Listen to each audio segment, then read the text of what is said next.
proudly presents the What's in Your Head podcast.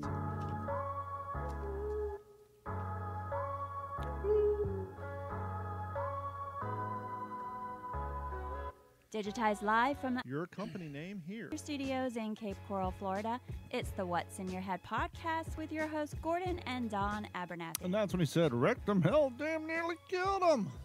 Anyhow, what's going on, everybody? It's another episode of the What's in Your Head podcast. Thanks for hanging out with us for another Tuesday night.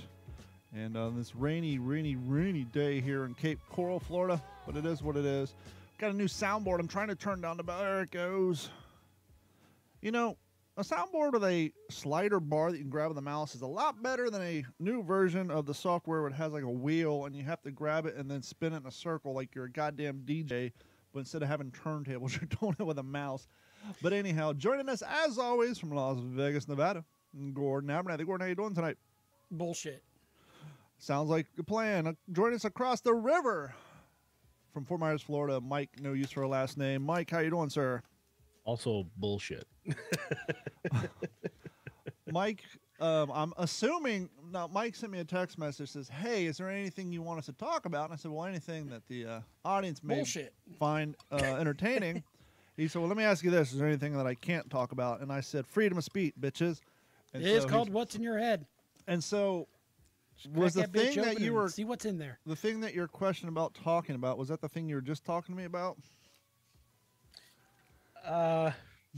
No, I mean, I was looking for, you know, well, I know you doing some random searches and shit like that. You were pretty angry pre-show, and so I didn't know if that's something you wanted to air your grievances with the VA. Go for it, man. That's a story I guess we can get into, but yeah. So frustrating, you know, just in general as the VA can be. I applied for VA benefits. I actually don't get any naturally because I served and I did 6 years, but they didn't retire. You didn't fuck yourself up enough. I didn't, you know, serve in a theater of operations or anything like that. I just served during wartime, and so I don't get any kind of benefits or anything like that. So I applied for them once before, got denied. Now, checked into a couple of disability things with my ankle that I messed up and my foot that I messed up when I was in, and got denied on both of those. Got denied on my hearing. So not even a 1%, huh? Not or even 2%. Not even a 0.5%, dude. Now, were you issued the 3M earphones that about 2 years ago, because of the World War II content that I post on Instagram, they just assumed that I serve in the military, and I kept getting all these ads for the class action lawsuit against the 3M military grade earmuffs, earplugs, internal earplugs that apparently didn't work because now all these veterans were suing 3M for. Did you ever use those? Yes, I did. Did you get in on that? See, you could have got in on that class action lawsuit and got you a fat check for $3.38 and made some. That's right. Made some lawyers super rich. Yeah, I really wanted to waste my time with that one, let me tell you. If I like when somebody else wastes their time for you and you just get a check in the mail for $2. That's what I was going to say. I like when you don't even actively join said lawsuit. Like I got one in the bank the other day for $3.25. If you are actively joining a class action lawsuit of that magnitude where your payout is going to be anything less than $100, you're just making a lawyer rich. Don't waste your time. Even if you're so angry at said parent company, why make some lawyer rich when you're just going to get $3.38, regardless of how mad said company made you? I don't get some of these people. Ooh, I'm going to get in on this lawsuit. What's your payout? $1.28 if I'm lucky. You know what you're better off doing is doing a search on if anybody owes you money out there. Believe it or not. Treasure hunt. Florida treasure hunt. A couple $100. Back when I worked for Stan and Haney, we did that, and I got like $200. I have gone since then and nothing. You ever been there, Mike? Where at? FloridaTreasureHunt.com. I have not. Basically, what it is, it's a website. I think that's what it is. It's a website that keeps track of like money, Florida's unclaimed properties. So I'm there right now. I'm going to go to start your search. Go ahead, Gordon. Basically like any kind of utilities where they owed you a deposit back that you were unaware of, or any checks you may have paid they've never cashed or whatever. It all ends up in the state, and then they have a database, and you can claim your rightful money. Yeah, it's basically anytime It's like a nice little Christmas you're owed present. money, but they couldn't track you down, whether it's your address changed or what have you. I'm used to owing people money. What the fuck is this? No results found. Damn it. Nothing for me. Now I'm intrigued. I'm Yeah. curious now. Ooh, it says business name. Let me put in that computers. Oh, well, you may want to do troubleshooters of wherever you were. Act computers. Oh, what have I done? They I did. just not brought a robot. this show to a screeching I am halt. not I a didn't even get robot. off No the results. starting found. line. But yeah, I found money there. I think Carrie got a little bit of money there. So yeah, I mean, if people haven't done that, it's just go there. You put in your first name, your last name, your zip code, and the city where you currently reside, and it'll within 3 seconds tell you if you have any money coming your way. So a little update, a little exciting news for the Digital Fourten Media Network. Really? This time last week, we were talking about how I was part of an incident earlier in the day between a guy from Kentucky, which, boy, me pointing that out really ruffled a lot of feathers. Yeah, you pissed So off when a they lot of find people. out, so when they find out you're actually from Kentucky, or they say, "Oh, you're just saying that because." No, and to be nice to that guy, I did a second post saying, hey, I get it. Nowadays, the only people you can make fun of are white people and people who live in southern states. And so, if you live in Alabama, Florida, Georgia, Kentucky, you're just, you're a little sensitive because we're basically the butt of every joke. So I get it. But no. So anyhow, before the show this time last week, that we were just talking, oh, wow, I posted this thing like at, 5 o'clock, and within 4 hours, it had 5,000 views. Well, 2 hours later, when we got off the show, it had 30,000 views. So the thing gained like 15,000 views in 2 hours. And so that was kind of cool. Then I woke up the next morning, had 89,000 views. Like, holy shit, this thing may be going off. As of today, before the podcast, the thing has 1.3 million views. And it was starting to dwindle. But some little fairy godmother came my way who put his foot in his mouth. And he reinitiated a whole bunch of interaction from people of all skin colors taking our side. Some dipshit, I'm assuming, probably somebody in their 20s, probably progressive, college indoctrinated, said, more example of white privilege. To which I did a stitch video reply saying, that's a hell of a bridge to jump. How do we get here? But now there's people saying, what the fuck are you talking about? One person said, I'm so tired of hearing this bullshit, and I'm a brown girl. And, even the minorities are coming out saying, we're so tired of hearing this white privilege bullshit, knock it off. So the good news is that's a subreddit of that video and that comment. And so every time people go back to argue with that dickhead, it's more views and more engagement. So this thing may where pick is up a little your traction. Current view count. Before the show was 1.3 million. Once it gets over a million, kind of like when you get likes over 10,000, they don't show you like 10,127. It's 10.1, and then you don't see an update until it gets to 0.2 or an update until it gets to 0.3. So You may actually have some money coming to you. So far I've made about $45. Unless you say a curse word within 30 seconds. Yeah, so You may not get nothing then. 45 You bucks. currently, as of this time, have 121.2 thousand likes. Yes, on the and video. 1.3 million, but that could be like 1,300,000 and whatever, or Yeah. whatever the 3 represents. I don't know my fractions, but anyhow. And the cool thing is, other videos are getting like thousands upon thousands of views. But it kind of goes to show you, for you young cats who have the dreams of quitting your jobs and becoming a TikToker, content creator, unless you can put out 5 videos a day that each get 1 million something views, which basically means you'd have to be a celebrity or someone who already had a huge background prior to you joining TikTok, you cannot live off of TikTok alone. $1.3 million. I made $45. And by the way, you can't cash out until 30 days to the day that video generated that revenue. Hopefully this will generate more interest in all your other posts. Well, they are. I have some, and now as well, I don't have a video breakdown. So basically, within that time of that video trending, including views on other videos, I've made that money. So would it be called viral? Is that even no? I think still a viral's thing? 5 million. Okay. But so that 40 also includes like the reply video I did talking about how I got there with, I think currently has like 11,000 views, and the 20,000 that my Walmart video has. And so it's collectively my account has generated $45, but it's So- still 3 days behind. So I don't know. Would I get in trouble to say if a video has gone viral, it's now gone COVID? Would I get in trouble? No, I think if you said it went Wuhan flu, you could get in trouble because that's a no-no. You can't say Wuhan. We can say the Spanish flu. That's fine. Okay. But we cannot say the Chinese flu, the Wuhan flu, etc., etc., etc. You guys are fishermen. Well, not tonight. little bit. I was a Well, caster. you like I didn't bass catch fishing. shit. A little bit. I didn't think bass fishing was a thing out here. I know we got that big Lake Mead that's dropping 8 inches a day. Dead bodies There is everywhere. a local YouTube channel called Sin City Outdoors. I've been kind of following them a little. They've been tracking the recession of the lake amongst some fishing and hunting and other stuff. And they had stumbled upon a poor guy who a few months ago had retired and bought himself a little houseboat on Lake Mead, and that became his primary residence on a federal recreation area.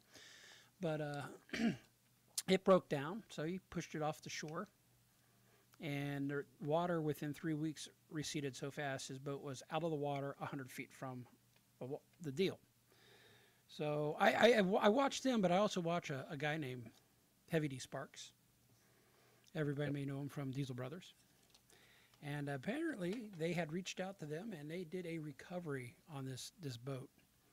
Quite interesting to try to seeing them pull a 40 to 50,000 pound houseboat off the land and into the water. So Matt's recovery wasn't available to come to Vegas to do that? What's that? Matt's recovery wasn't available to come to Vegas to do Matt's that? Recovery don't have a recovery boat. Oh. So they called old Heavy D Sparks who down and his crew. And I tell you, man, as much shit as this guy has been in with environmentalists and that, they seem to really try to do it the right way.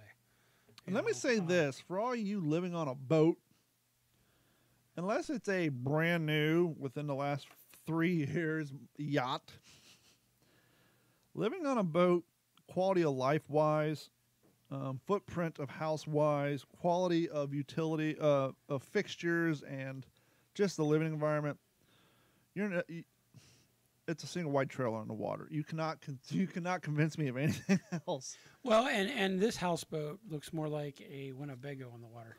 Because, once again, unless you're on some multi-million-dollar yacht, any boat that you buy, V-hull with a bed and a bathroom, all those appliances, all those fixtures are meant to be used occasionally. They're not meant for daily use. And much like a trailer or even a camper, very thin walls, very small spaces. You ever been 6'5" and tried to shit in an 18-foot toy hauler? Your knees touch I've been the wall. 6'2" and trying to shit in something similar. Yeah, your knees touch the wall. It's a hot mess. I lived in a camper for 6 months, so I can relate to this really well. I remember when we lived in Long Beach. Every time. Well, hold on. Is that one of them campers with the shitter in the shower? No. Okay. And actually this was a 2010, and it looked like it was from 1998. The shitter's full, Clark. Yeah. Well, Dad had a very small trailer when we lived in California, smaller than the toy hauler he had down here.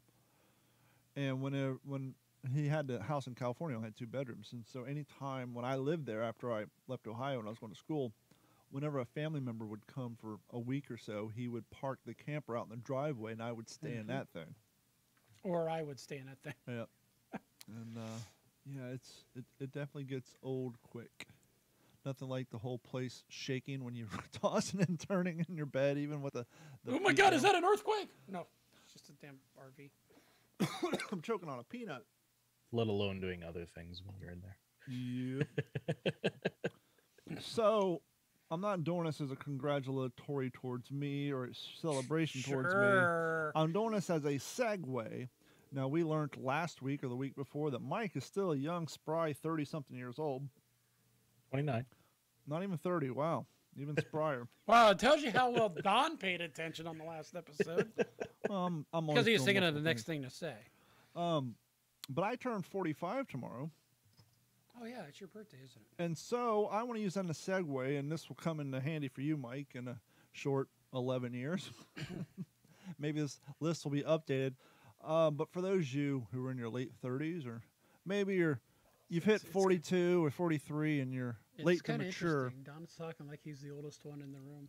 Well, no, this applies to you, but this list is the top things. He looks like the oldest. No, well, this list is the 40 things that no one over 40 should be doing. Now, by your extended elderly age, you should have stopped doing these things years ago.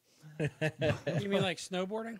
No, well, that's not, well, that may be on the list. We're not going to go through all 40, but from our friends over at, well, we don't know who these people are. Best Life Online. So this is somebody's opinion on the things you should not be doing. This is from a clickbait website that provides content for the show. Yes, absolutely. But here's 10 things that a website you don't care about. Well, actually, here's a list of things and this will be fun. Let's see if we agree with these things or don't agree with these. So here's two random old fucks and one young spry kid. We're gonna go through this list from bestlife.com.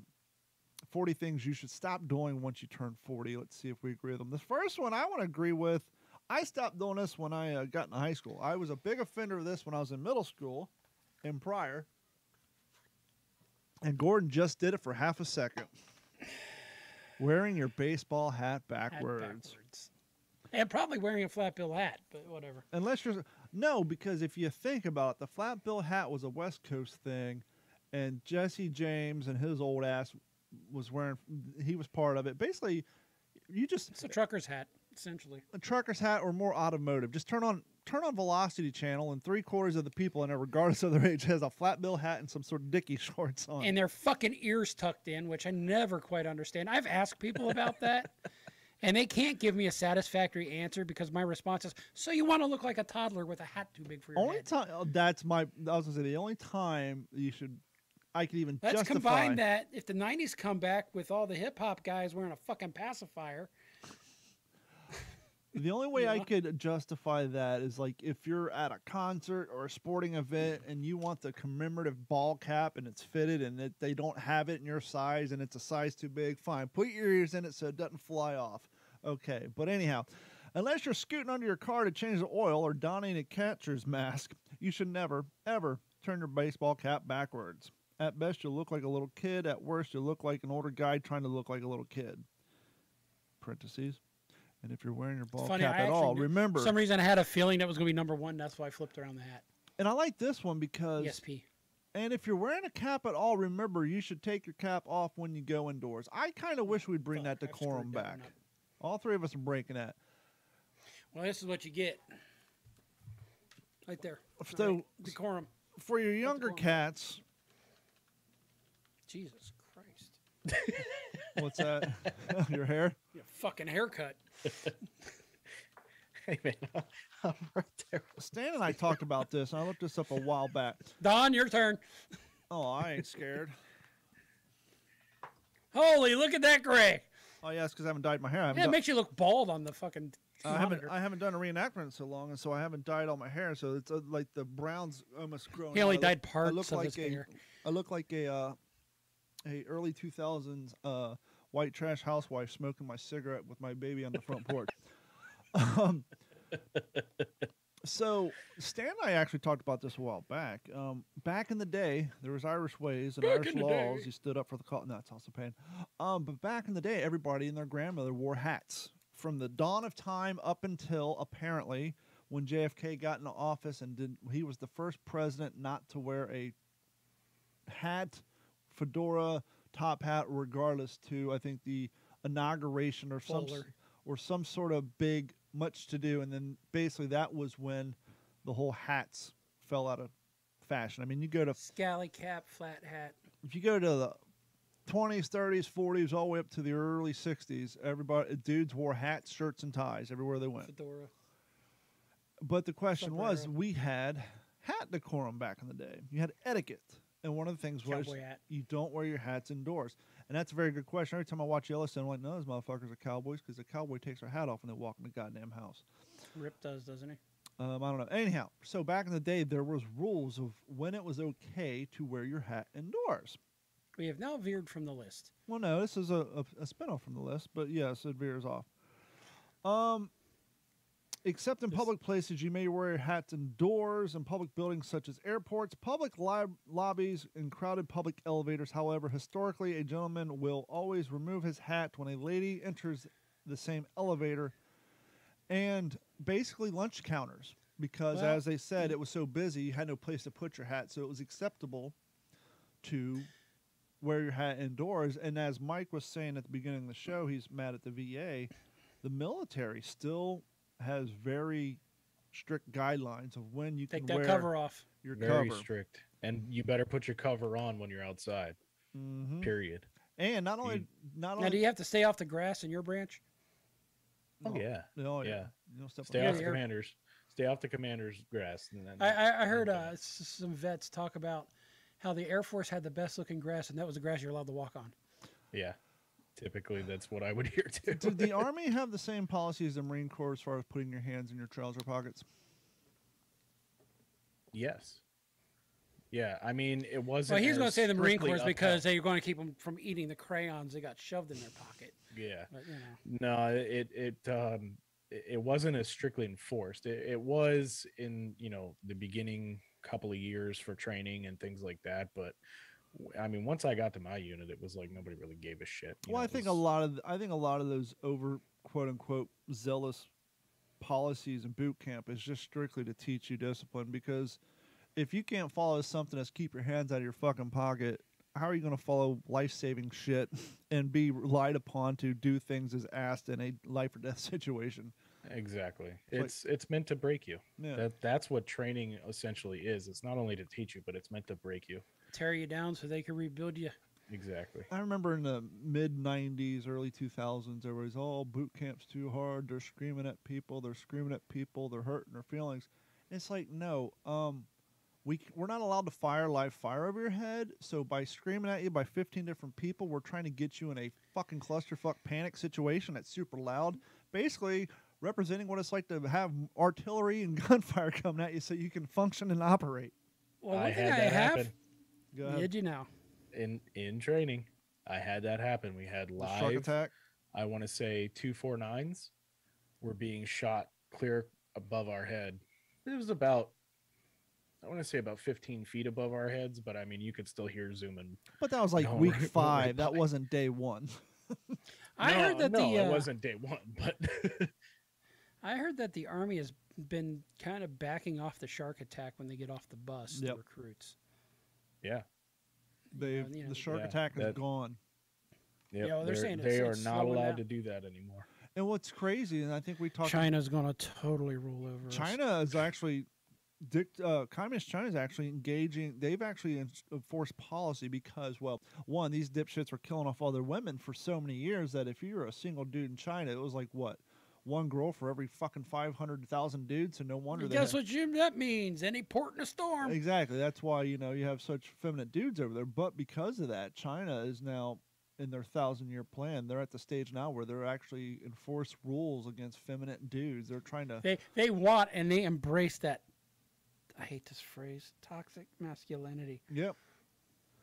And just recently, there was a story that came out which all the young cats on the internet is attacking them. I don't remember which general it was, but basically he was one of the active generals for the Army came out and said, hey, we haven't changed the physical obstacle courses and activities in boot camp for the longest goddamn time.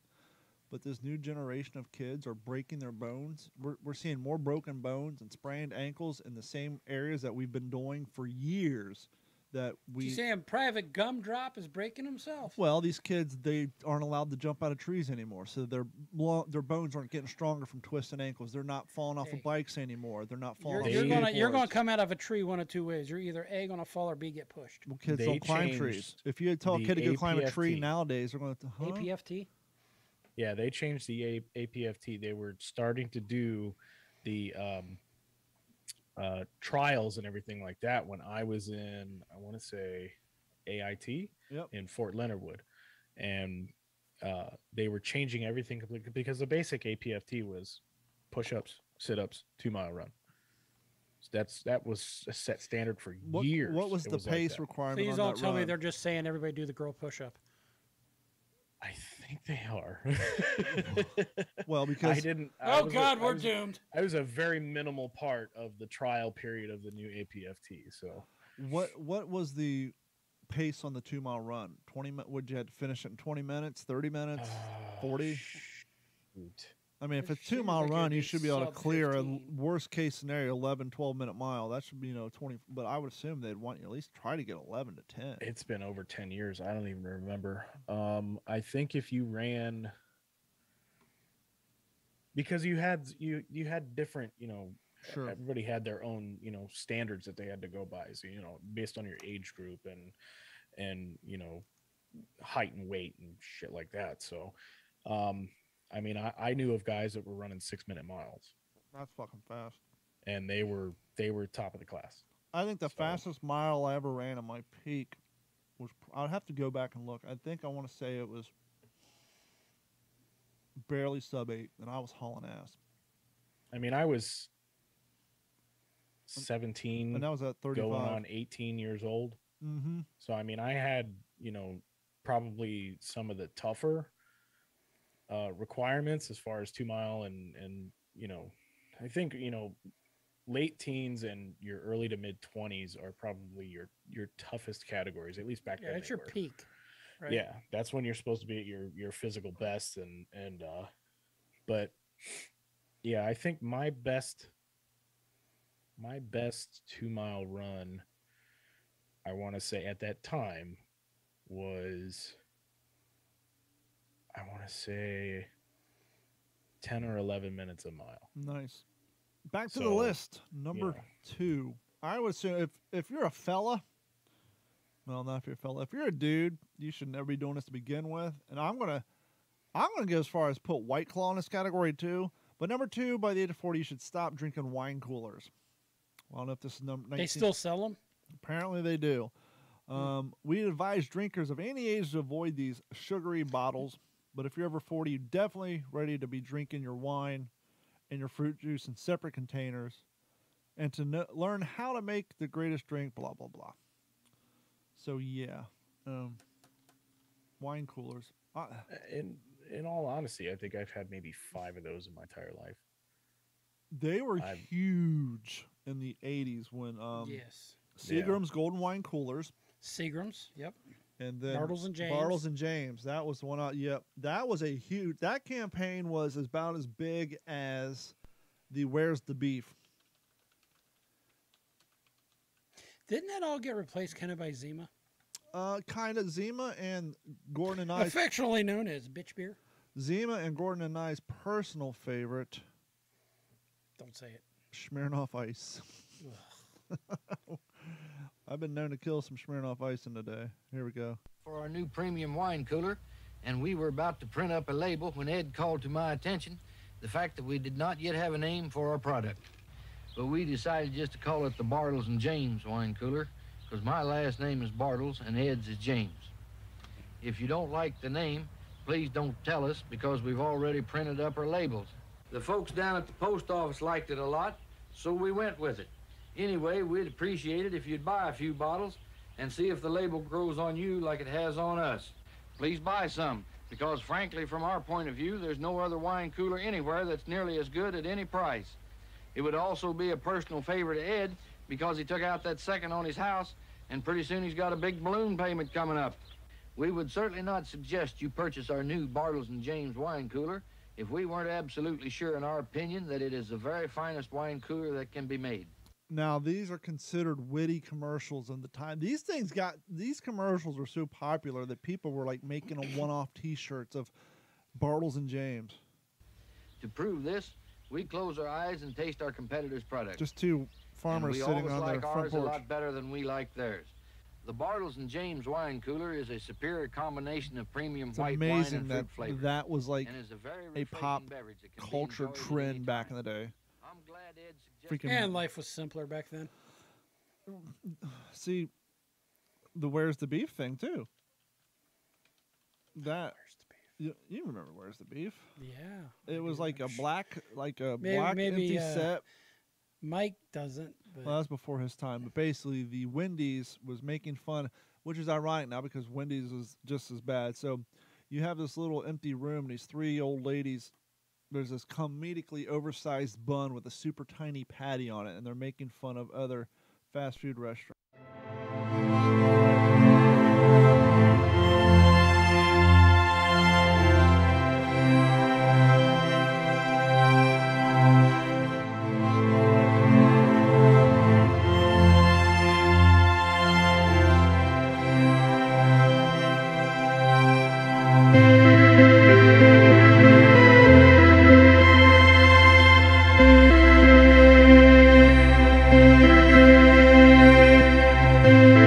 Became a bumper sticker.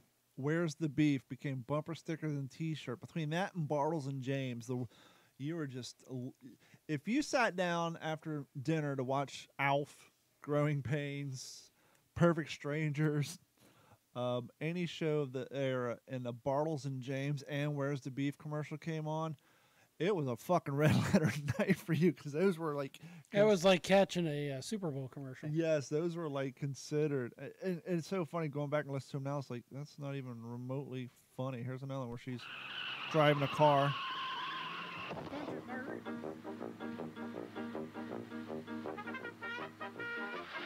Driving a car all crazy.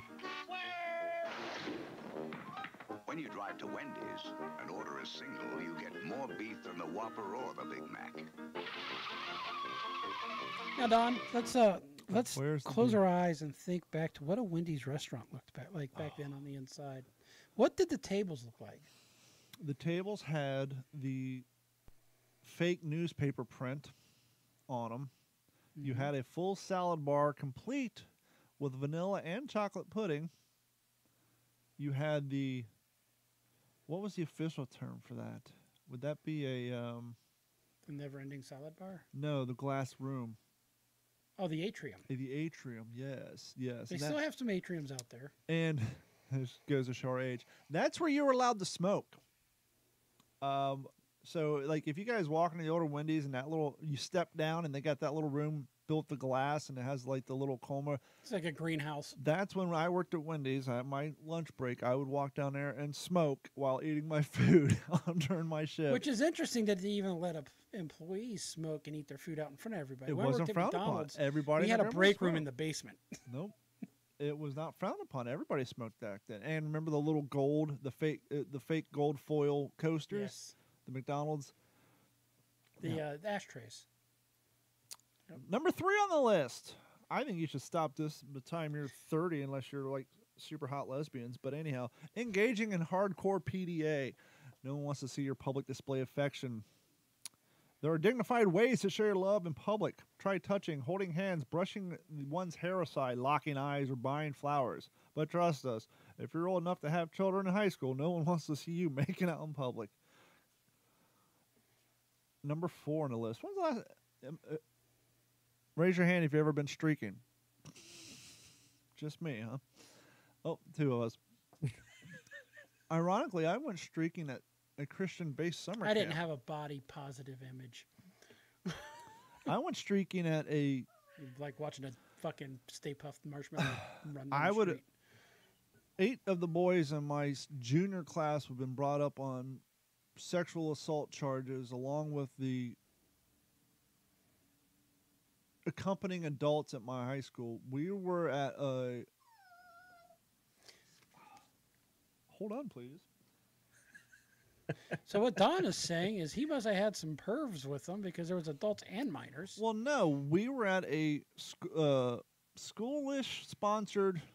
No, it was a Christian. It was Young Life. It was a Young Life camp. Hosted by Swerve the Perv. No, it wasn't.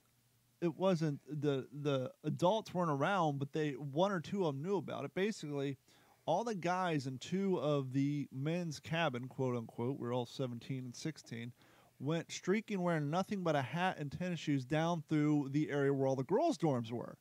Henceforth, why we had all been brought up on sexual charges nowadays. But 1996, that was just pure, clean fun, even at a Christian camp. And so basically around 9 o'clock at night, you had crazy Christian kids. Yeah, like 10 or 12 high school dudes just with their hats over their junk, running down through the woods naked, right through all the girls' cabins, and they're all screaming and throwing shit at you out the doors. But Mike, when was your streaking next escapade? I actually have to make a correction. I was thinking skinny dipping. No, it don't count. That only counts from the location on the beach in which you drop your draws to the depth of the water in which your So privates did are anybody covered. stop while streaking with the hats over the junk, lift up the hat and say, "Hey, lady," and then put the, duff your head, No, it like was you're being a quick moving. gentleman, and then keep on going? How to do. The same can be said about partying in a fraternity or sorority house and binge drinking until sick. You're better than this. Besides, Well, if you're partying after the age of 40 in a sorority or a fraternity home, you need to get yourself checked. in the age of YouTube, your children will never, ever, ever forgive you. And for more things, blah, blah, blah. Number 5. This would be an interesting, especially with, I would like to see the overall age limit of the people who participated in the Great Resignation. Are my pants too slippery? You keep sliding off. You're going to have to go back on the ground. Sorry. I got fishing pants for Wearing Father's those MC Day. Hammer pants, man. No, I got some fishing pants for the kayak on Father's Day, but haven't been kayaking but once. He's still walking them around the house. Yeah, I just got done fishing. But anywho, so it'd be interesting to see because once again, this is for people over 40. But I would suggest that this coincides with maybe once you get over 35, maybe even 32. Sleeping in on a work day. Nothing wrong with the weekends. Nothing wrong on your day off. When you just venture into a working world, it took some time for you to adjust to the new schedule and the need to stop getting sloshy every night like you did in college. So a few late days here and there were acceptable, but come on, man. Nope. Get 8 hours, get them before work, and get the better shut-eyes in your 40s. So if I sleep in, it's like 4:30. I know, because I get text messages from you at 7 my time, and you're 3 hours away. I'm like, damn, what the hell does this motherfucker get up? Too fucking early. I'm trying to get up at 6 now, even though work doesn't start till 8, so that I can try. It doesn't always work, but I try to either get on the bike or do something because I've gotten to the point where I don't like rolling out of the rack, putting on my shoes, and being at work in 20 minutes because it's like that's kind of how you. It takes me 2 hours to get to work. From one time I wake up and get there because I start at 7. Yeah, but it don't take you 2 hours from the time you leave your house. Oh no! I'm I wake up at 4. Mm-hmm. I either A, walk the dog, or B, on a gym what day, you go call to it? the gym. Then I cook breakfast if I'm not at the gym. Then I take a shower. Then I make my way to work, and I usually get there about a half hour to 45 minutes early. Well, and I find by getting up, I don't do it all the time, but I try to at least once or twice a week, maybe 3 times. Just depends on how late. Mondays and Tuesdays and Wednesdays mornings a little hard because I'm uploading podcasts until 12:30 at night. So I tend to get up earlier later on the week, but I find. Go ahead. I'm a fan of a structured schedule. Well, I find if I get up at least an hour before work, I don't feel like, oh man, all I do is live to work. I get up, go to work, come home, eat, go to bed. No, you get up, do some shit, then go to work, come home, do some more shit, then eat, then do some more shit, then go to bed. See, Now, when I was in my... Go ahead. So the downside of getting up at 4 in the morning is I usually get like 5.5, 6 hours of sleep, which ain't enough. Well, we got a Keurig at the new work, and to save money on soda and to cut down and lose weight, I just drink like six cups of black coffee a day. So I'm good until I get home and crash. There you go. See, when I was in my early 20s and stuff, didn't matter what job I worked. If I worked a second shift at a plant or something like that, I didn't have to be to work at 1:30 until 1:30 in the afternoon. I wasn't up until 1 o'clock. Well, I mean, that comes with age. That's why this list is shit you do when you're 40. But, we're all there. When I was 21, 22, recently divorced, me and my roommate, we would go out drinking and shooting pool, roll into the rack around 3 in the morning, get up at 6, and go build ambulances for 8-9 hours. That's right, folks. People who build vehicles that save your lives were either hungover or hopped up on speed. Or a little bit of both. But see, now I when I get up in the morning, I mean, I'm up, it doesn't matter if I'm working or not. I'm up between 6 or 7. And that, every day, that's like my internal clock finally got set. Mm-hmm. And my bedtime's at like 9:30. And if I'm up past that, I'm like, my eyes get drowsy. And, Well, and the thing with getting up at 4 all the time, so now Ollie's used to getting up and being let out between 4 and 4:30 in the morning. So on Saturdays and Sundays, somebody has to get up, let him out, and then we usually drag him into bed with us. But I still sleep until maybe 7 on Saturdays. We're going to skip down the list a little bit. I don't know how I feel about this one. This is one I don't know if I agree with. Mm-hmm. Are you a violator of this clause? Can be. Before I had my Garmin, wearing really cheap watches. Now, Yes. inexpensive digital watches are coming back in style, but do yourself a favor and own at least one nice watch. It doesn't have to be an Omega Seamaster or a Rolex, but you need something stylish to wear with a dress or suit. Now, I do have a watch. It is a cheap watch, but it looks like a nice watch. Actually, I had a nice, I forget what it was. I bought it on a cruise ship. I had a real nice, what was the watch brand that really took off in the early 2000s? Fossil. I had a really nice Fossil watch, and I still have it, but the crystal on it got all scratched up by putting it in my sock drawer and having, like, belt buckles and shit. You know, the miscellaneous crap you put in your sock drawer. Socks. Well, I have, like, old, you know, sometimes for Socks. Christmas, you'll get 3 different wallets from 3 different people, and you can only use one wallet at a time, so I throw the extra ones in there. Or I still have the Harley Davidson chain wallet that Mom got me when I was like 13. I still have that in my sock drawer. You know, just random shits in there, and so it tends to scratch the. But anyhow, once I got my Garmin, I don't have a cheap watch, but I understand if you're wearing like a fucking Mickey Mouse watch or something. But I don't know. Do we need to have a? Maybe you should have a nice watch, and it could be like a Nixon. That's Well, I was not gonna say, crazy what's- expensive. what is or the- an Invicta or something? What's the price? The bottom price we're going to say is $60 a cheap watch. I think probably anything considered cheap these days under 150. Okay, well then my Garmin is retails like they, two something, so I'm good. But no, all my watches are cheap. I don't have any expensive watches because I don't wear them because I wear my Garmin all the time. I'm fucked then because all my watches are probably anywhere from 10 to 30 bucks, maybe at the most. All 4 of The my old watches are cheap as shit. Casio calculator watch right here. Now, this has another caveat because I don't know if this applies to Jeeps and/or trucks. Okay. Driving a highly modified car. Cars are cool and cars are fun, especially fast ones. But if you're feeling the need for it's speed, definitely going to be your buy a street nice, cars. quick car that comes with the way you want it from the factory, such as the new best blah blah blah. That's a plug. I think you're talking more like your Civics with the fart can on it. And Yeah, big at the end of the day, if you're spoilers. I was trolling gonna around say town rice with a modified burners muscle in car particular. ripping burnouts, we'd like to take this opportunity to remind you you're not Vin Diesel. Now, if it's a modded out Challenger, it's one thing. As long as it doesn't got a big goofy spoiler on the back of it that's wider than the car, you know. I'd edit that though. I would say if Now, an STI comes with the big goofy spoiler, so Well, that's okay. if you've got a car that actually looks nice, Mhm. not something that's got, primer paint on the hood, primer paint on one of the doors, and it's got like $4,000 rims on it and, a cheap shitty motor and transmission. No, I in like it, when they then- buy the rims two at you a know. time and they don't have the patience or Yeah. the wherewithal to put the 2 rims in the garage until they get the other 2 rims, and so then they put the rims God, on their I car. gotta have my instant gratification. And then by the time, if they are ever able to afford the last 2 rims, by the time they put them on, the front 2 rims don't match because they're already faded, dented, and dinged. So now you Or they get the rims on and then the tires don't match. Mm-hmm. That reminds me of that fucking Carolina squat with trucks. Oh, that's They lift the gayest. front end of the truck and leave the back end stock, but they still put 28-inch wheels on the back end of Dong, the man. truck to match the front. That's so stupid. This would be interesting because this is the new trend now, or at least it was a year ago. Maybe the death of that Gabby chick kind of put a squash on it. Living in a van down by the river.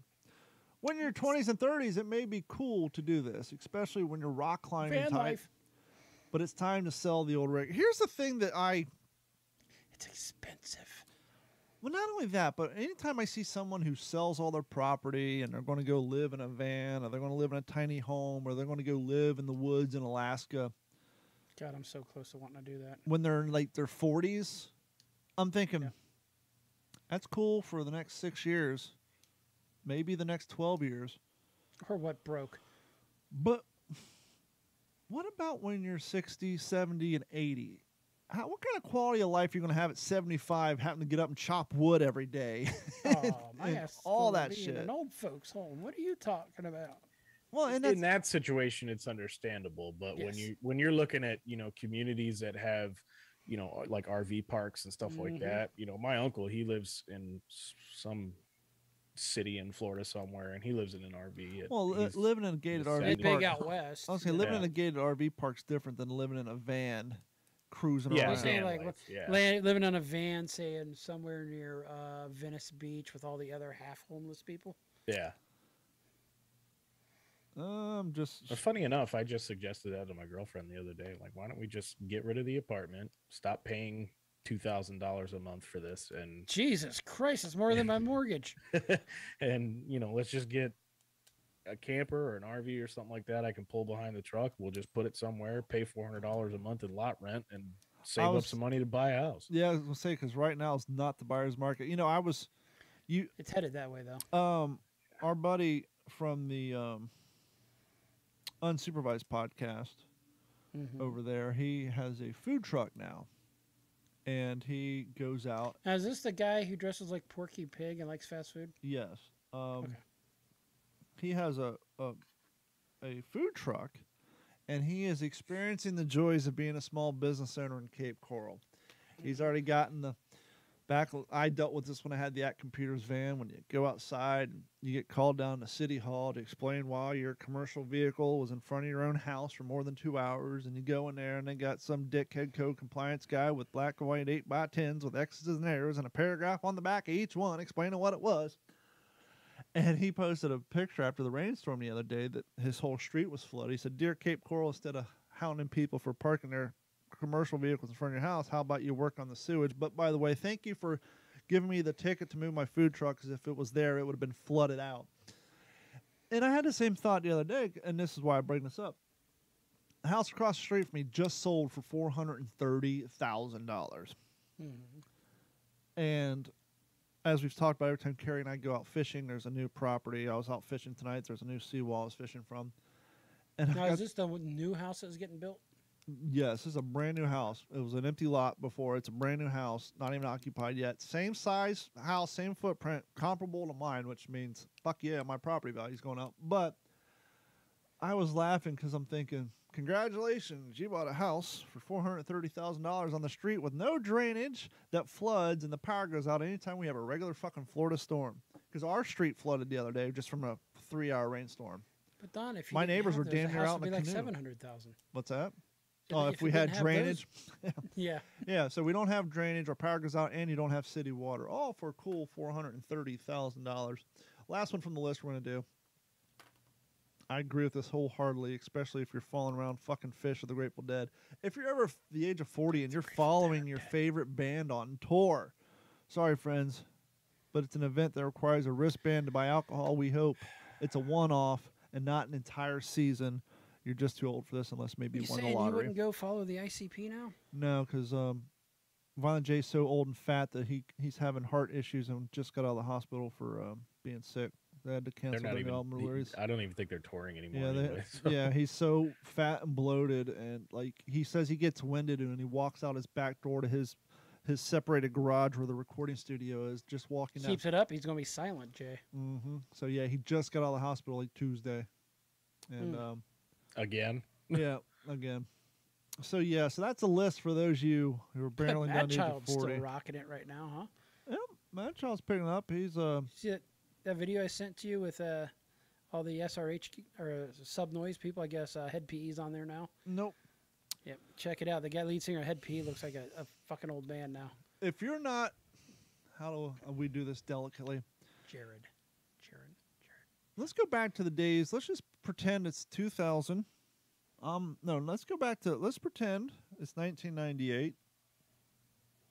Mike's shitting in his pants watching SpongeBob, but the rest of us are adults. And I had just SpongeBob gotten came back- out in 1999. Thank you. I had just gotten back from my first stint in Montana. And Artie Lang was on Howard Stern show, and his Living in the catchphrase bottoms. is "What are you, some sort of retard?" So, let's say we're allowed to use that word still. Now, Retard. unless you're a retard or have special needs, unless you're a manager, a district manager, or a regional manager, what is the acceptable amount of time, unless you have a mental handicap or special needs, what is the acceptable amount of time that one should work at a fast food restaurant in years? What's your cap for an adult to work at a fast food restaurant that's not a district manager, a store manager, or a shift? Well, shift manager is even not even good enough. Or you have special needs. If you have Down syndrome and you've worked at the same Wendy's for 30 years, fucking that's awesome. Congratulations. If you're there much past the age of 23, I think you need to start questioning life decisions. I don't want to say age. I want to say in years. Why How not many just years? age? Well, I mean, what if you start working at 15 and now you're 19? Now you've put in 6, 7 years. That's no, acceptable. you're still a kid. There's a pass. Yeah, I definitely I would agree. I think it would be more based off of how old you are versus how many years you put in. You could have started at 15 and make it up to 23 as a shift manager and going to college and shit, and you're fine. But or just finish. You should be finishing up by then. But one would argue if you've any worked of us at here has gone to college, I could be wrong. well, one may I did argue. briefly. One may argue if you've worked at Burger King for 27 years, you should be a fucking district manager or a general manager or own a goddamn franchise, right? You would think so. According to BoardPanda.com, go ahead. But then you got to wonder about that person's decision-making process. Hence unless you have a special needs and you have Down syndrome, you've worked at the same Burger King for 27 years, that's awesome. You've committed to a career and you've gone with it. Whatever. According to Board Panda, 4 days ago, quote, they've kind of lost touch with their workers, end quote. Man shows a goodie bag he received from Burger King to celebrate his 27 years of loyalty. This was on TikTok. Staying loyal. Yeah. Staying loyal and going the extra mile to help your company flourish eventually has to pay off, right? Mm-hmm. We expect our efforts to lead to something good, whether it's a promotion, pay bump, or at least some sort of genuine appreciation. But while dedicating 27 years of his life to the one corporation may seem like a big deal, one Burger King employee recently found out, in fact, the opposite is true. Kevin Ford, 54. So what, he started working there like at 32.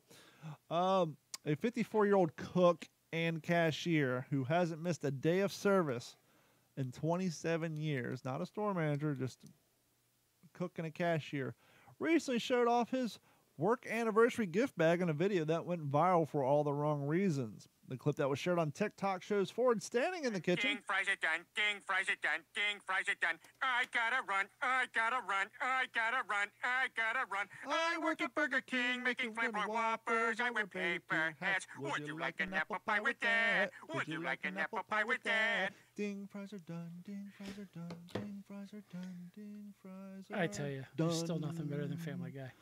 Now, we all know the original version of that wasn't Family Guy, that came out prior to Family Guy, that came out a long time ago. Are we sure? Yes, we did an comedian entire has been known episode. for ripping off people. We did an entire episode because I first heard that song before Family Guy. But anyhow, now, the original version of that is somebody pretending to have a mental disability, right?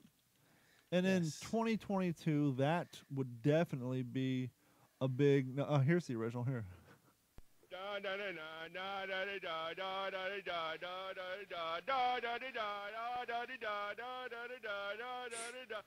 work at Burger King making flavor Whoppers. I wear paper hats. Would you like an apple pie with that? Now the Family Guy version.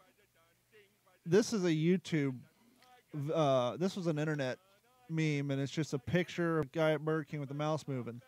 The Family Guy is exact replica of this picture. Same uniform, same shot, everything. Need the bell, where is the bell? Ding, fries are done, ding, fries are done, ding, fries are done, ding, fries are done. I work at Burger King making favorite Whoppers. I wear paper hats. Okay, so we would all say that that's Mike looks even uncomfortable being on the same show with that. We could all admit that nowadays in 2022 that is not acceptable, right?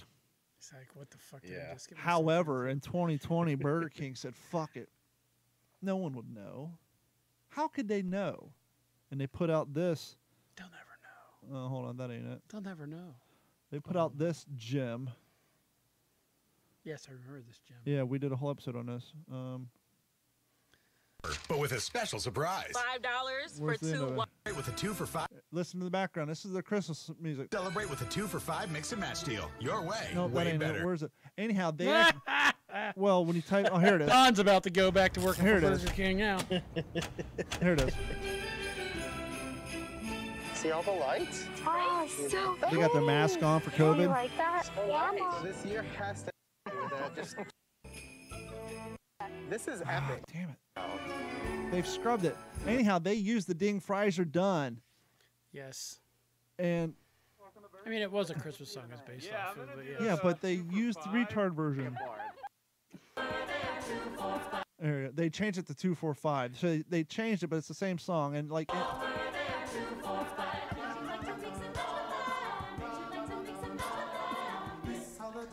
Share the joy this holiday with the Well, Whopper. come on, Look, man. shut That's up, shut up, brilliant. They listen. leaned into it. no, listen to the end. Holiday with the Whopper Ding and the 2 fries for are 5 done, deal. ding fries Your are way, done. way better. So they included the ding fries are done. So it's not like it was a sound like they actually have the ding fries are done in there. Share the joy this holiday with the Whopper and the 2 for 5 deal. Your way, way better. Yeah, so I was surprised when that came out. But anyhow, this gentleman has worked. Kevin Ford, I was actually 54. cheering. I was like, that's awesome. 54 years old, cook and cashier, hasn't missed a day of service. Recently showed off his anniversary gift bag that went viral for all the wrong reasons. The clip shared on TikTok shows Ford standing in his kitchen.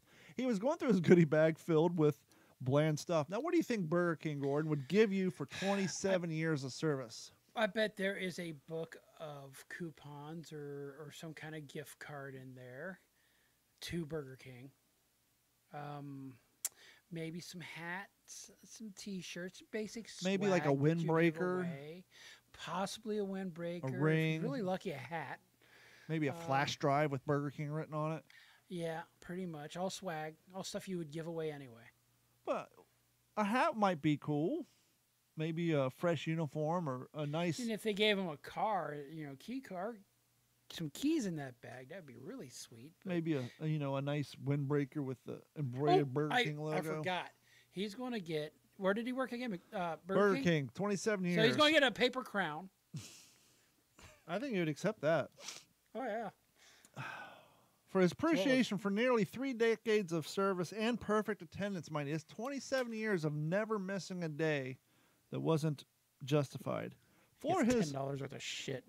He got a movie ticket. Woo! A bag of Reese's Pieces. Fuck yeah! A Starbucks tumbler. Score! And 2 packs of Lifesavers along with some Sharpie marker. What the fuck? I would think that he'd be like, what? Oh, but I'm sure he was ecstatic he got it. But a normal person would be like, seriously? He worked for Burger King. Here. Now this is the TikTok clip. You'll hear him talking. He's kind of like, whatever. And he's not special. Starbucks, thank you guys. And it's like a lanyard. Oh, we got a lanyard. 2 pins. 2 pens. And a couple of keys. And 2 lifesavers. So it's good to show what their appreciation for loyalty and for all you've done for the company. This is my reward for work for 27 years. Thank you guys. 170,000 likes, 14,000. And after that video, he was promptly fired. No. Well, I guess the first question is, because journalism's dead, and they won't ask these questions. Is that a franchise or is that a corporate place? Because corporate has no idea how long the employees work at a franchise office, so that might be on the franchisees. If that's corporate, I guarantee you, corporate saying, "Hey, that was the store manager or district manager never brought us to our attention that we've had someone 27 years. Maybe we're."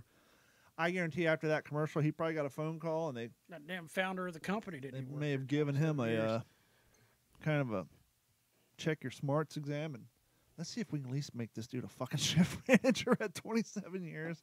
He's got to know the policies after 27 years. Do they not have age groups in skateboard competitions?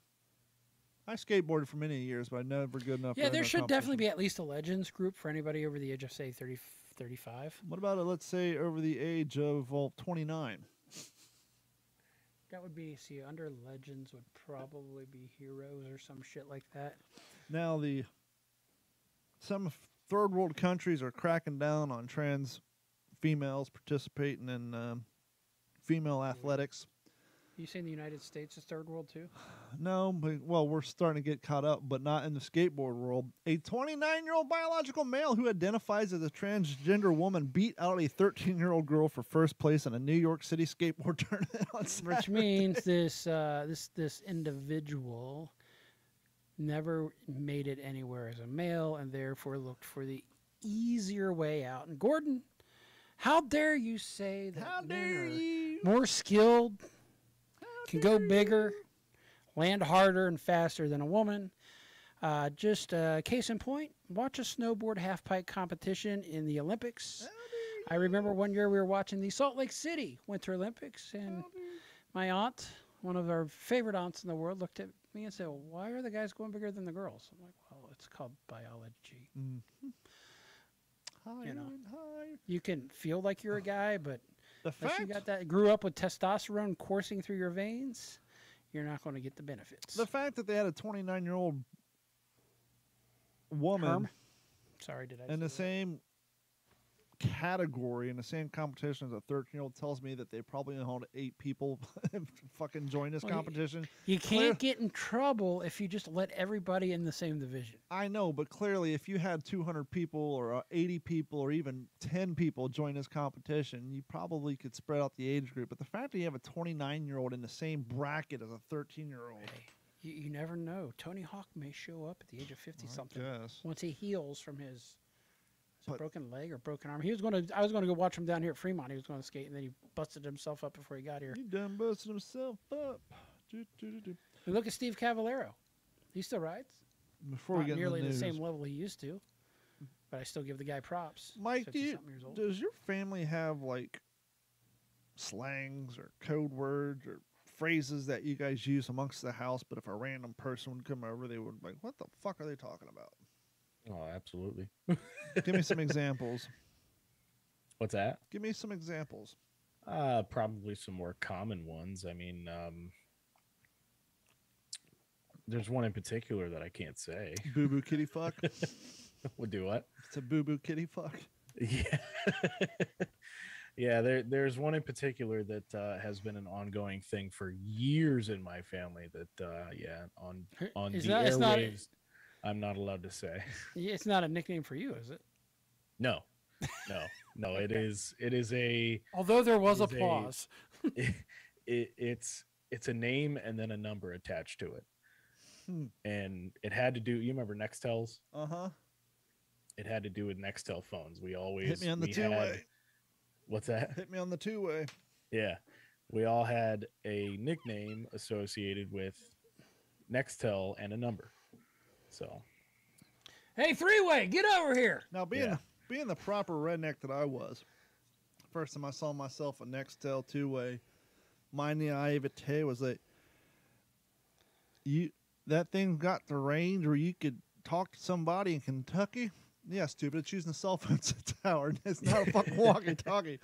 Damn, that thing got some range on it. You mean you can squeeze that button and talk to somebody in another state? Damn, that's got a fucking range on it.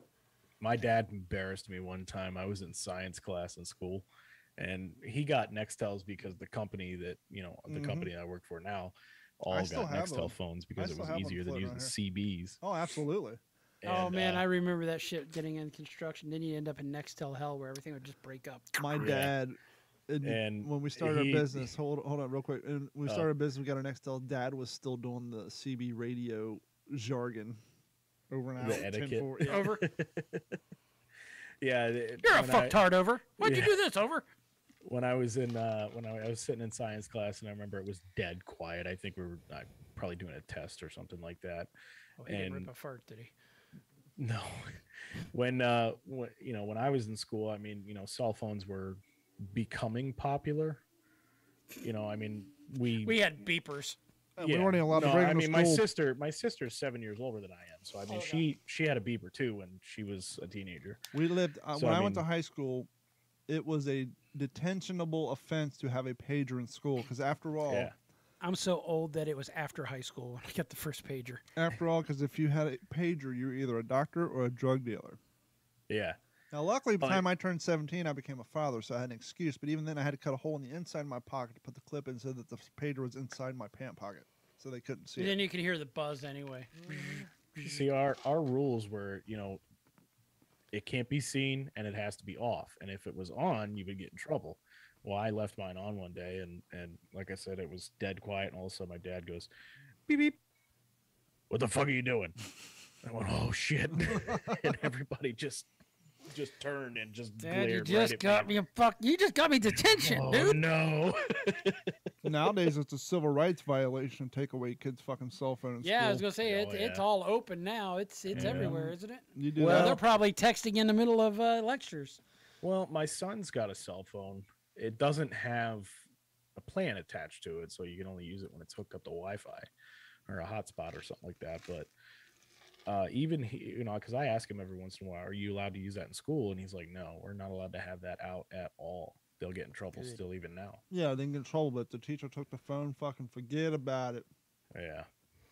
Teacher will be drugged down to the office and in trouble. How about you, Yeah. Gordon? You got any family code words that you guys use?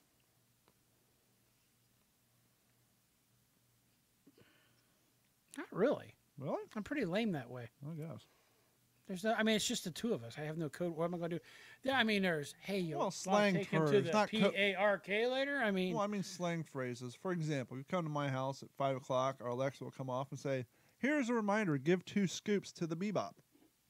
It actually says beatbox, but anyhow. no, it's. So if you're at my house, it goes Mike- of, hey, Katerine, this is your reminder to brush Oliver's teeth 8 o'clock every day. So if you're at my house at 5 o'clock and you heard "give 2 scoops to the beatbox," what do you think that's referring to? Probably giving 2 scoops of food to your doggo. Yep. Even though now she's been relegated to 1 scoop, and ever since we got her the oversized ball, which she plays.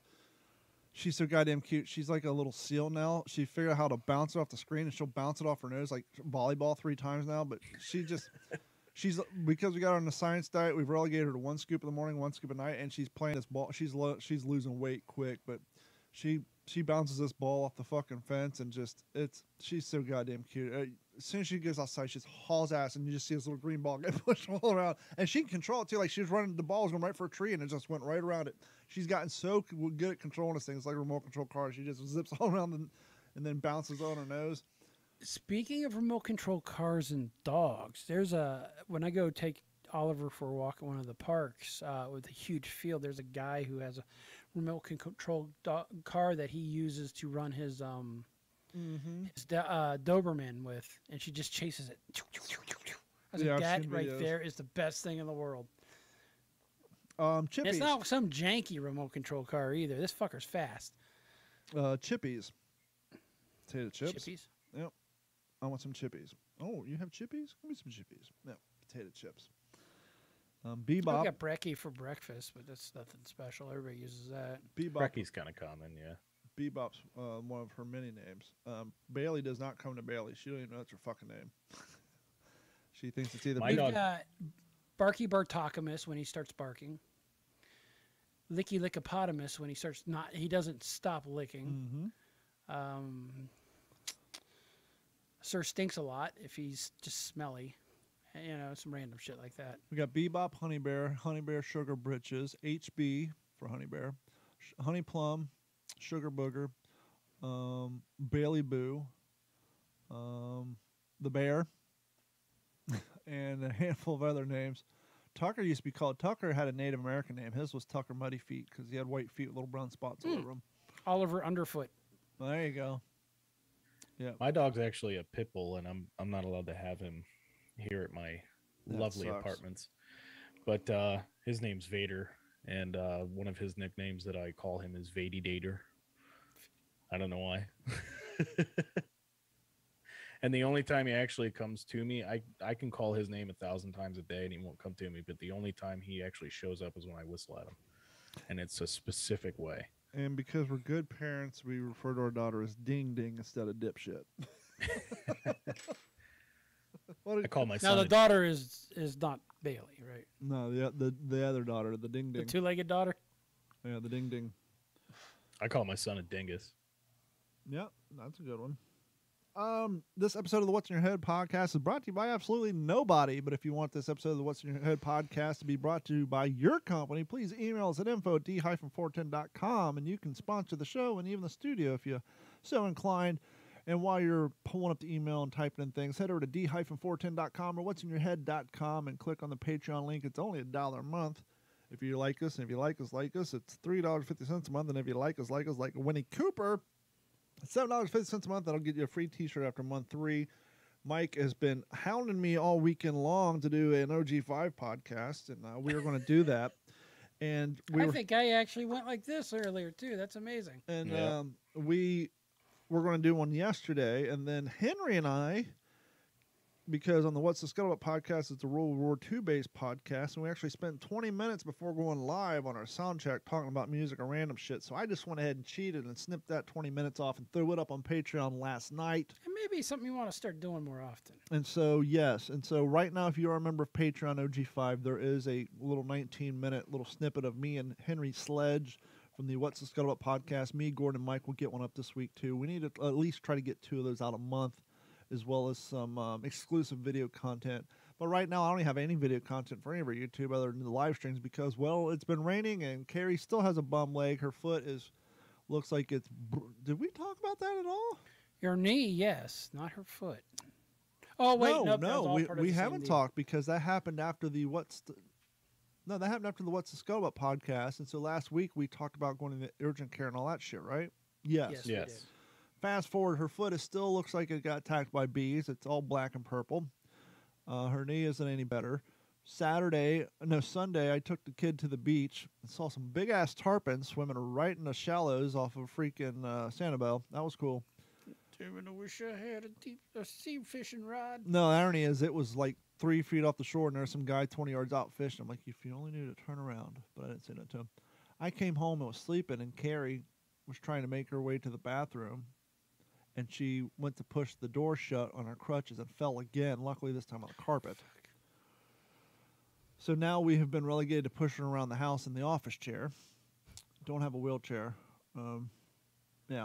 But I'm trying to get her to get a fucking MRI because I'm telling her, she's like, you may have needed surgery at this point. Yeah, get one of them little scooters that she can kneel on and just scooch around. She can't I kneel. thought she was wearing a full leg splint. They gave her one, and she wore it on the way home. I just put it on her tonight. I'm like, you're supposed to keep your legs straight, but you've taken that thing off for like a week, and so your leg's kind of bent. Maybe that's part of the F yourself problem. up for good that way. So we literally just strapped that son of a bitch on right before we came on the podcast because it's been off since the day she got home.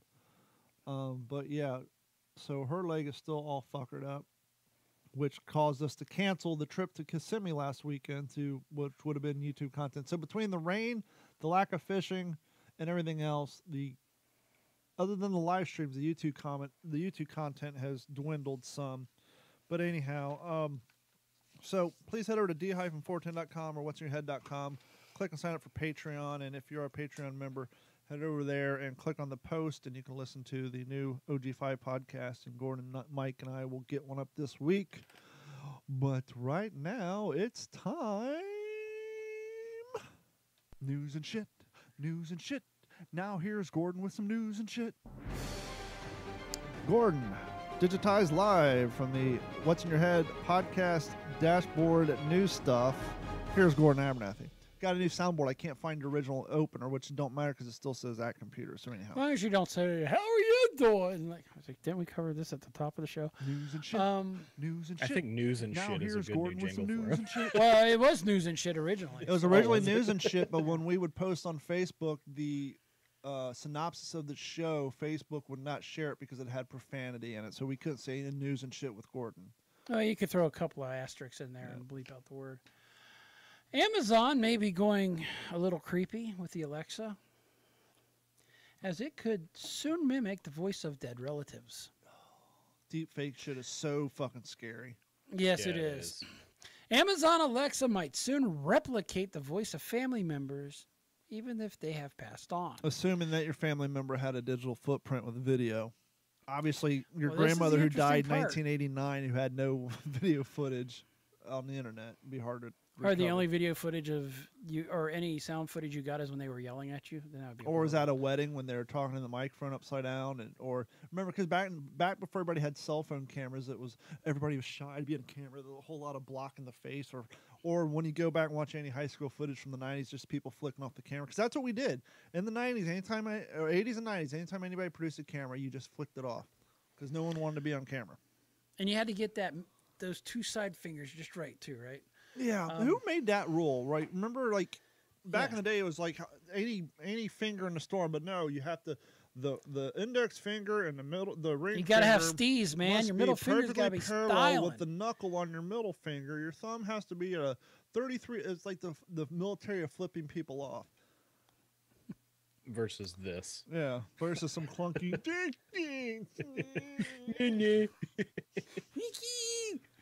The capability had been unveiled at Amazon's RE Mars conference in, well, wonderful Sin City. Those of you who don't know what Sin City is, it's Las Vegas. It is in development and will allow virtual assistant to mimic the voice of a specific person. Oh my God, don't let it be a wife. Based on a less than minute of provided recording. So less than a minute. That's all you need. I'm so stupid. Rohit Pashat, Senior Vice President and Head of Scientists for Alexa, said at the event on Wednesday that the desire behind this feature was to build greater trust. It's going to work the opposite, buddy. This is the and shit part from the news. In the interactions users have with Alexa by putting in more human attributes of empathy and effect. They're already showing with the deep fake where they've kind of done it as this is why deep fake is a security breach, where they'll like deep fake someone like a CEO of a company and like blow a fake phone call into like their accountant or whatever and have them cut like a check out of whatever. Oh, we need a check cut for $48,000. Go get a cashier's check for blah blah blah, and it sounds like the person's voice, and they go and do it. And you know, obviously it was a setup thing. Well, okay, well this is a security breach, but yeah, they're already using like deep fake for voices and stuff, and even video content for like fake Zoom meetings and shit to swindle people out of money. Mm-hmm. Well, according to Mr. Prasad, these attributes have become even more important during the ongoing pandemic, when so many of us have lost the ones we love. And while AI can't eliminate the pain of the loss, it can definitely make their memories last. So in a video played by Amazon at the event, a young child asked Alexa, "Can Grandma finish reading me The Wizard of Oz?" No. Alexa then acknowledged the request and switches to another voice mimicking the child's grandmother. The voice assistant then continues to read the book in that same voice. So, yeah, a little I think we actually have unnerving. I think we have a clip of this just into the newsroom here. Let me turn on the file here. Here is the Amazon deepfake voice of what it sound like to have your dead relative interacting with you in the latest technology. Good. This is that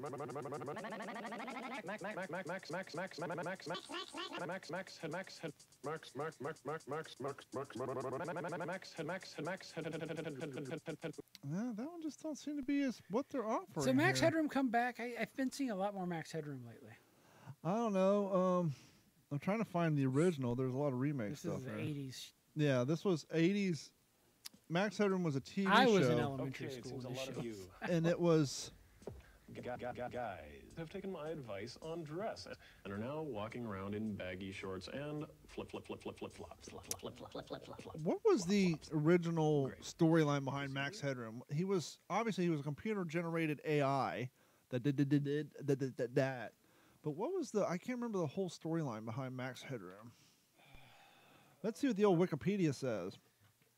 Max Headroom is a fictional artificial intelligent character portrayed by actor Matt Fuhrer, advertised in the first computer-generated TV presenter. Max was known for his biting commentary on a variety of topical issues, arrogant wit, stuttering, and pitch-shifting voice. The character was created by George Stone, blah, blah, blah. Max was advertised as computer-generated. I know he did like Pepsi commercials and shit, but what was the original use for him? There was a show called Oh, here we go. Max Headroom debuted in 1985 on Channel 4 in a British-made cyberpunk TV movie, Max Headroom, the 20-minute Into the Future, which provided the origin story.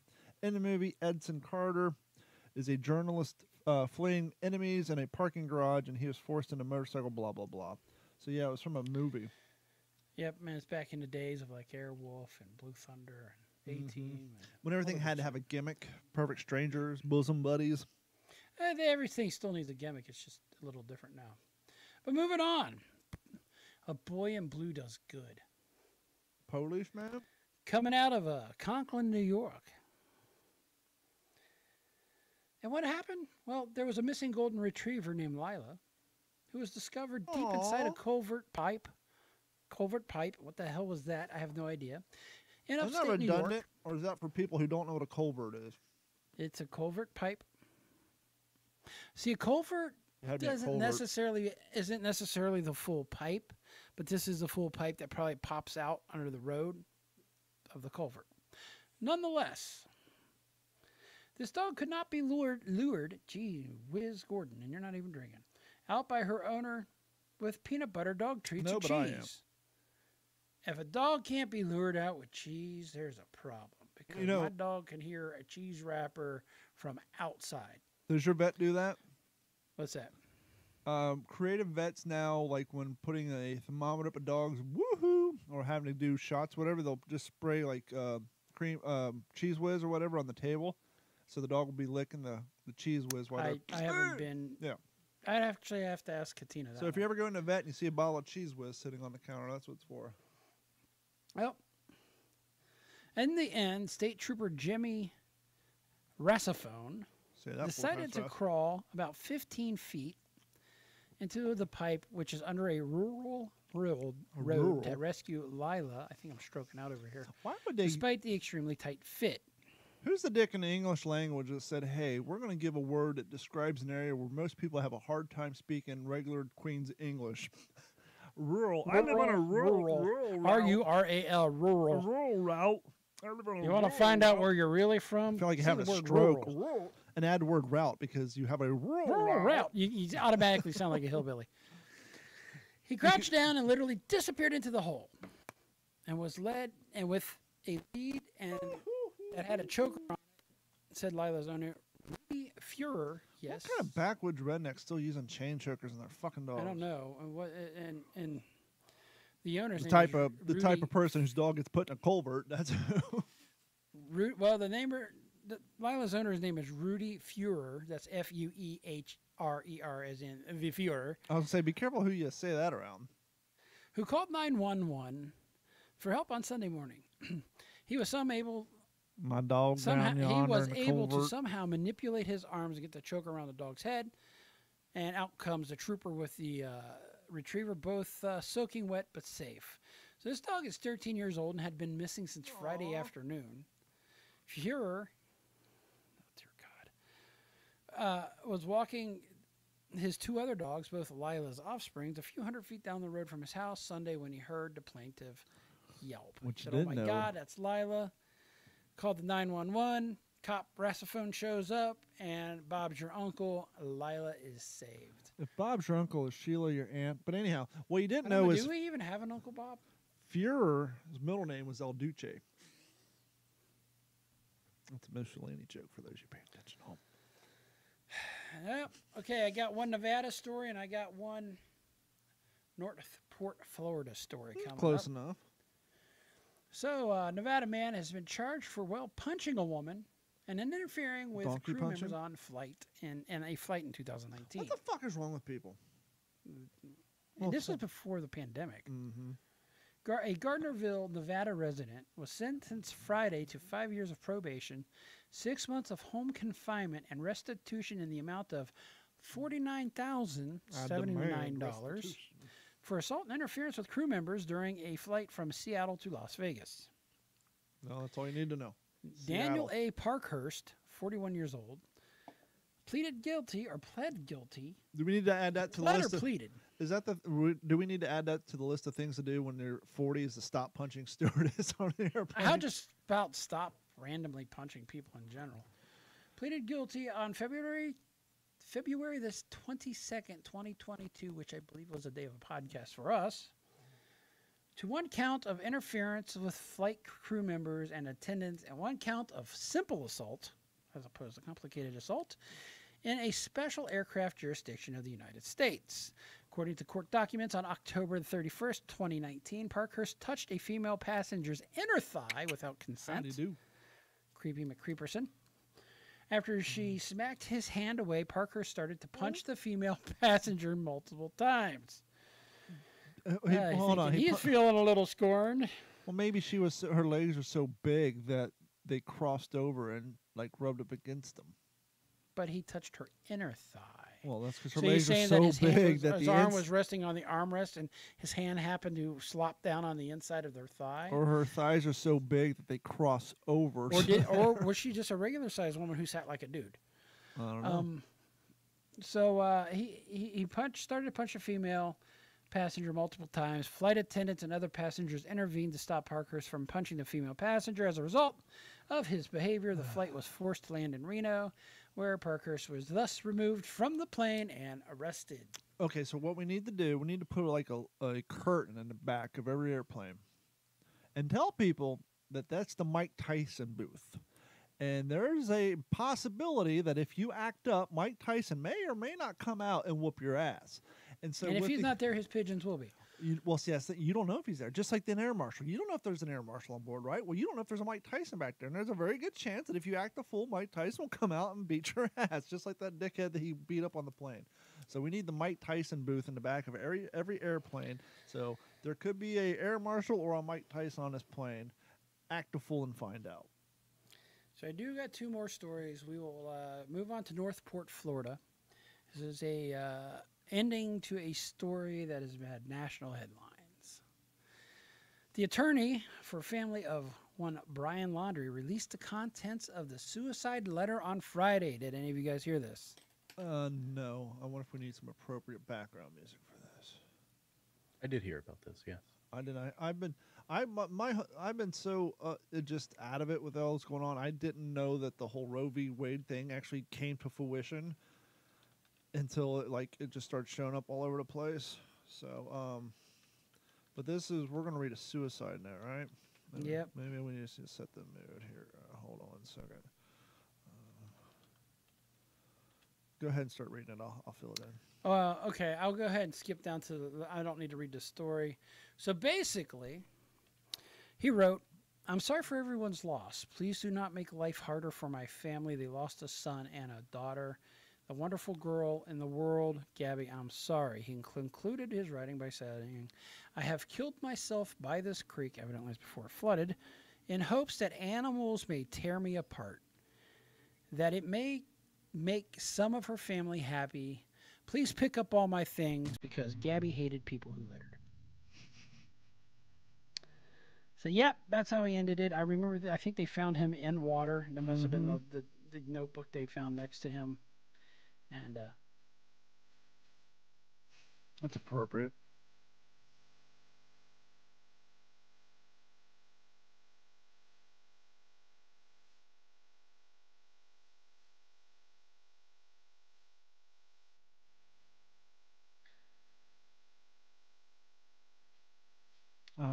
Simpler days when you're a young suicide was fun to joke about. when you're a young rap group and someone asks you, "Hey, we're putting on a movie called Tales from the Crypt," and well, there's a scene in the movie where someone's committing suicide, and so this young little group called the Gravediggers put out a fantastic little song about suicide on a motion picture soundtrack.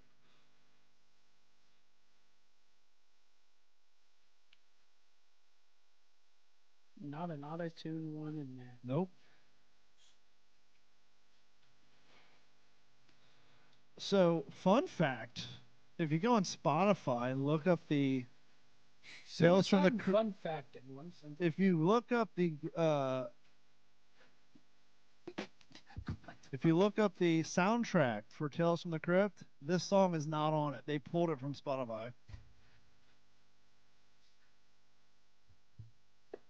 But anyhow, that's going to wrap it. Actually, Mike, do you have anything on your list of shit? Oh, I have one more story. Yeah, Oh, he's yeah, got good. one more story. One more story. Actually, first I'm going to do a. Can you believe NATO is going from 40,300 to 300,000 people on the borders out there? What happened to your face? It's called rosacea. Oh, it looked like jelly. I had a rough weekend. Last story, and this one should strike Don's fancy. Speak in the microphone again. Because the U.S. Navy destroyer, The from USS World John War II, Basilone.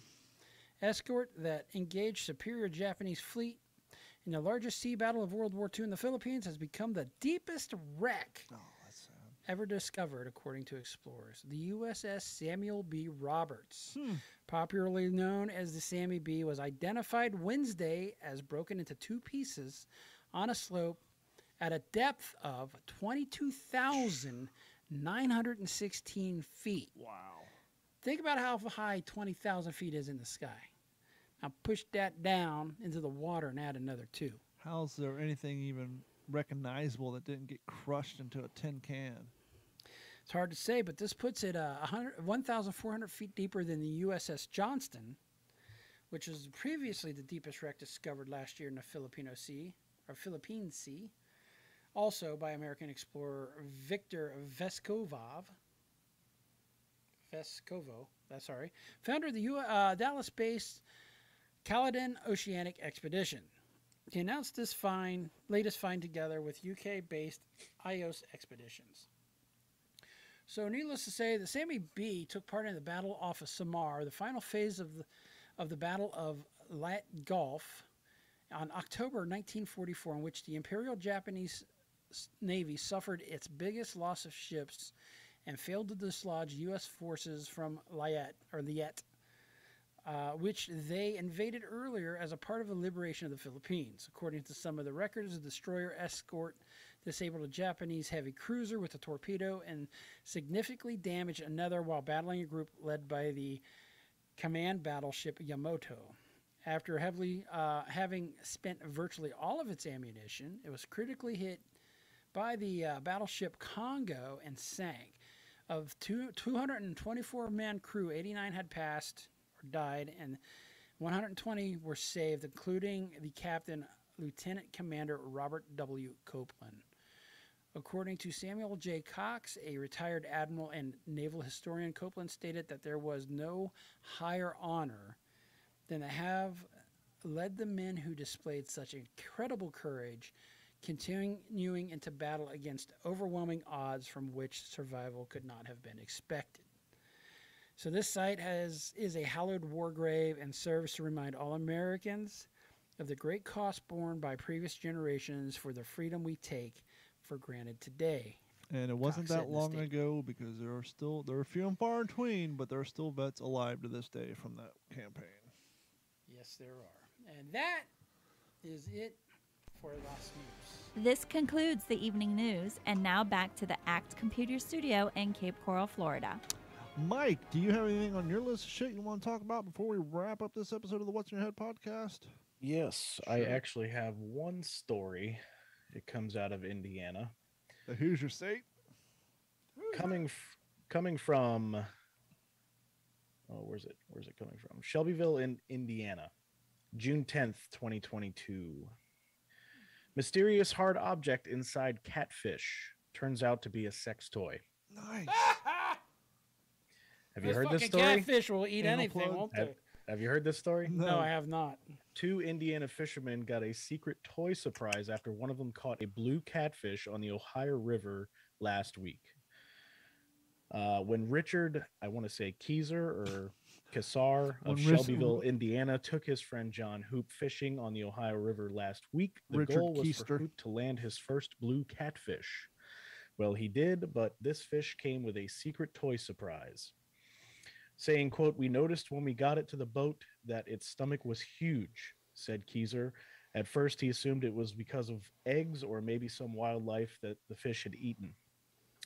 quote, it's common to find other fish, sometimes turtles, muskrats, and other animals. Muskrat love.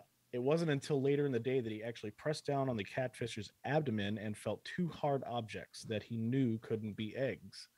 When they returned to Keezer's home and cut open the catfish, they discovered what was bulking up the fish's tummy, a foam ball, part of another fish, and a fairly large-sized dildo. Nice. Or as Keezer referred to it, the other object. Oh yeah, it's some dude was very upset at his old lady. This is this is the kind that has the suction cup on it. I'm looking at it right now, and it definitely is. It's a big boy.